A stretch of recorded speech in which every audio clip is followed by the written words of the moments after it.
This is the new Bulova Lunar Pilot Meteorite Limited Edition, and I'm fortunate to have this on loan from Mimo's Jewelry for a video. They are just starting to hit the 80 network, but they're few and far between. Yes, it's a 5,000 piece limited edition, but it doesn't seem like Bulova has sent out very many to date. So I'm excited about this one. A couple things of note. This is the smaller 43.5 millimeter case size variation of the Lunar Pilot. And yes, I do find this more wearable and more comfortable than the full-size 45 millimeter version of the Lunar Pilot. That watch debuted in 2016, and this one, it just feels more appropriate. And here's the other thing I like about this size. It's the exact same size as the one-off Bulova prototype that astronaut Dave Scott of Apollo 15 took with him as his backup watch on Apollo 15. Now that was 1971. He was issued a NASA issued Speedmaster, but that watch failed during the mission. The crystal popped off. So he stowed that watch and he took out his backup watch, the custom one-off Bulova Lunar Pilot that Bulova had supplied to him, and he wore that for the duration or the remaining amount of time of that mission. And yes, he did wear it on the moon. And here are some pictures of that mission.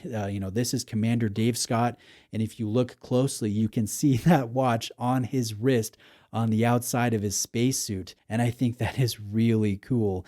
Now, not only did Bulova have this Lunar Pilot be worn on the moon by astronaut Dave Scott, but they also had a contract with NASA. They provided them with Accutron movements that were placed in various scientific instruments that were left on the surface of the moon. And that was done over multiple missions. So Bulova, as a company, they have some fascinating history when it comes to the space race, when it comes to NASA, and I really appreciate that as a watch collector. Now, this specific Lunar Pilot has a meteorite dial, and this comes from the Muonionalusta meteorite that scientists estimate fell in Sweden about 1 million years ago. And this is where it gets really fun. I find it very poetic that a material that did not originate on this world is placed on a watch that has history of leaving this world. I find that so cool. I like meteorite dialed watches on dress pieces and chronographs and dive watches, but it just means something extra when it's placed in, say, a Speedmaster or a Lunar Pilot. And that brings me to another point. This watch here has a grade 5 titanium case that is sandblasted and has a darker hue when it comes to coloration. And to my eyes, it is very visually similar to the Gray Side of the Moon Meteorite Speedmaster, which is my all-time favorite Speedy. And I like the fact that, yeah, there are two meteorite dials, but the case almost has the same coloration. And I wonder if that is a happy accident or if that was intentional. A couple other items of note. This is limited and numbered to 5,000 pieces, though I doubt, like I mentioned, there are very many on the market right now, perhaps maybe 200 or 300. It seems to be that Bulova is either delaying the release or they're having production delays. Regardless, it's not a very common watch at the moment. Now, how does this wear? Is it too big? Is it too tall? Is it too hefty? Does the titanium make a difference in the weight? Will Bulova ever make a 40 millimeter or undersized Lunar Pilot in the future? Let me share my own opinion. No, this is not too big. This is not too long. This is not too tall. I do like a hefty wearing sports piece, and the titanium brings the weight down a little bit, but it's still nice and hefty. There is a stainless steel bezel and function pushers and case back and crown found on this Meteorite Lunar Pilot, so it's still fairly weighty, but I find the size comfortable, and I like the fact that it's the same size as that Lunar Pilot, that custom one-off that Bulova created for Commander Scott. So I don't think that Bulova should scale this down and make it smaller. This is not supposed to be a fashion watch made for comfort.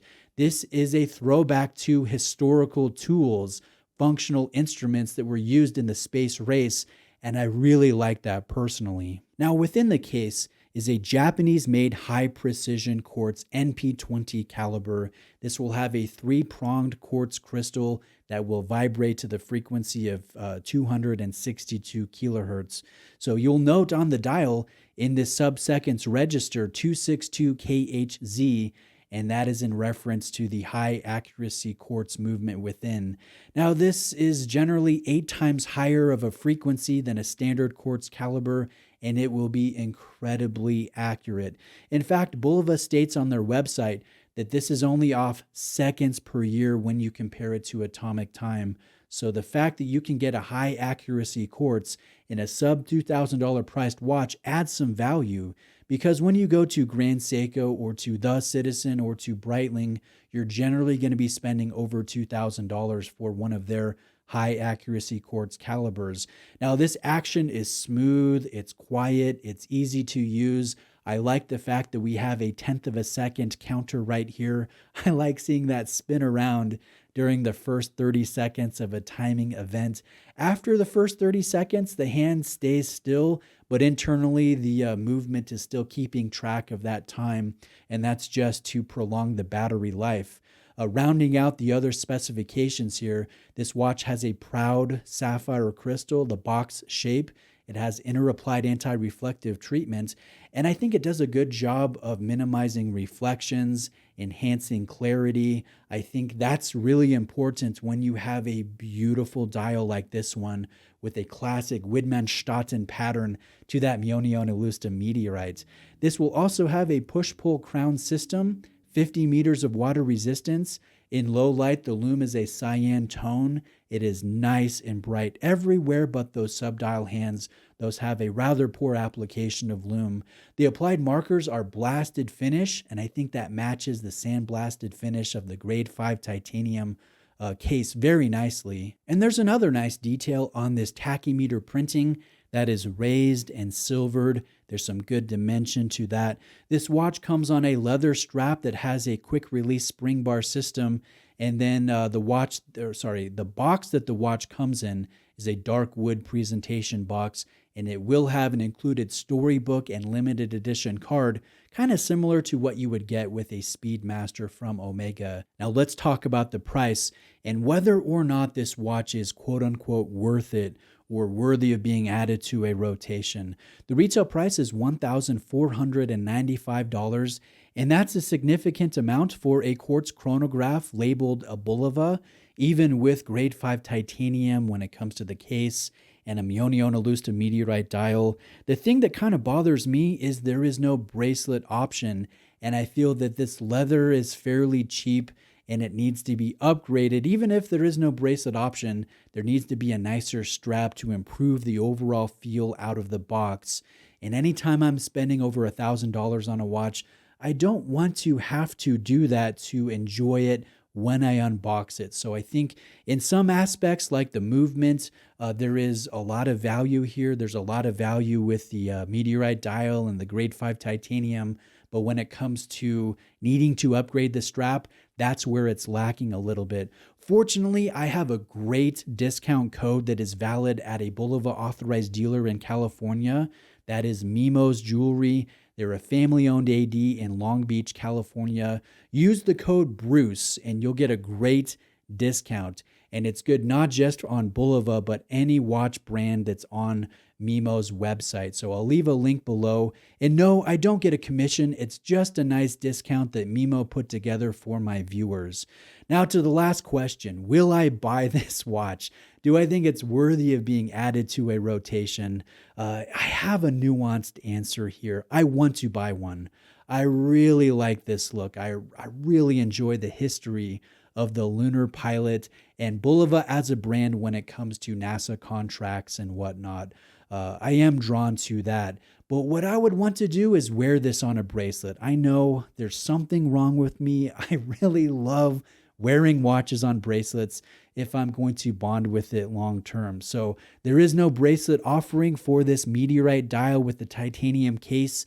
So what I'm considering is buying this, but also sourcing a stainless steel case and bracelet and doing a swap, doing a mod. And admittedly, it can get quite expensive, especially if I can't source directly from Bulova, a case and bracelet, and I would have to buy a 43.5 millimeter black dial stainless steel lunar pilot on a bracelet. Essentially, I would be buying two watches to create one watch that I like better than either one of the two on their own. And that becomes expensive. And is that cost prohibitive? I'm not sure. I'm going to look into it. I'm going to look at the cost to make this mod, and I might end up doing it because I think that could be really interesting. It would take a 5,000 piece, not really, but kind of limited edition, and turn it into a truly one-off, limited, one-of-a-kind type watch, unless anyone else copies me. And I think that could be pretty fun. Let me know if you have any specific questions. I'll do my best to answer that in the comment section. Check out Mimo's jewelry. Use code Bruce on any of the brands on the website. Thank you for watching today. Like this video if you enjoyed it, and please subscribe for more content like this. Thank you.